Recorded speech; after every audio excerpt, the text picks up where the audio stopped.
I invite the Ambassador of India to the Russian Federation, Shri Vinay Kumar, onto the stage to convey our Honorable President's message. Please, sir.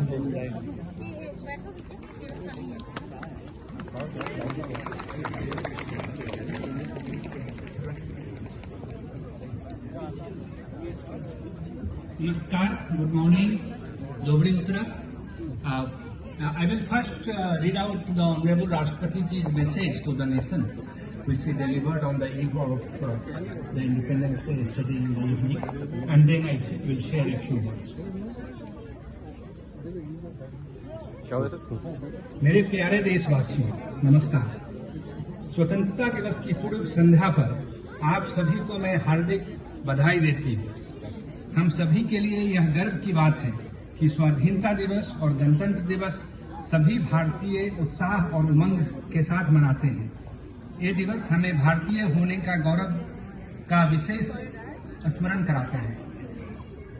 15 अगस्त की तारीख हमारी सामूहिक स्मृति में गहराई से अंकित है। औपनिवेशिक शासन की लंबी अवधि के दौरान देशवासियों की अनेक पीढ़ियों ने यह सपना देखा था कि एक दिन देश स्वाधीन होगा।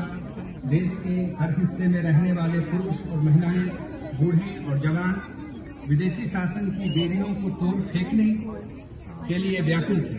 उनके संघर्ष में निराशा नहीं अपितु बलवती आशा का भाव था। आशा का वही भाव स्वतंत्रता के बाद हमारी प्रगति को ऊर्जा देता रहा है।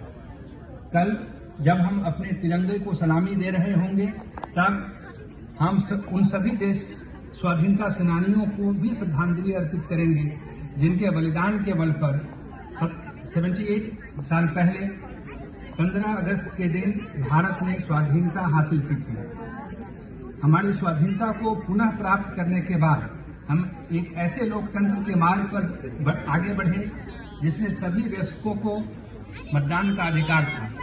दूसरे शब्दों में कहें तो हम भारत के लोगों ने अपनी नियति को स्वरूप देने का अधिकार स्वयं को अर्पित किया।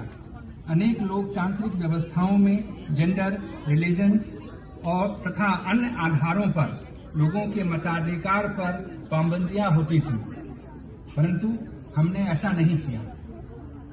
चुनौतियों के बावजूद भारत के लोगों ने लोकतंत्र को सफलतापूर्वक अपनाया।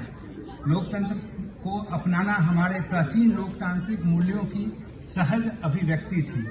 भारत भूमि विश्व के प्राचीनतम गणराज्यों की धरती रही है। इसे लोकतंत्र की जननी कहना सर्वथा उचित है। हमारे द्वारा अपनाए गए संविधान की आधारशिला पर हमारे लोकतंत्र का भवन निर्मित हुआ है। हमने लोकतंत्र पर आधारित ऐसी संस्थाओं का निर्माण किया जिनसे लोकतांत्रिक कार्यशैली को मजबूती मिली।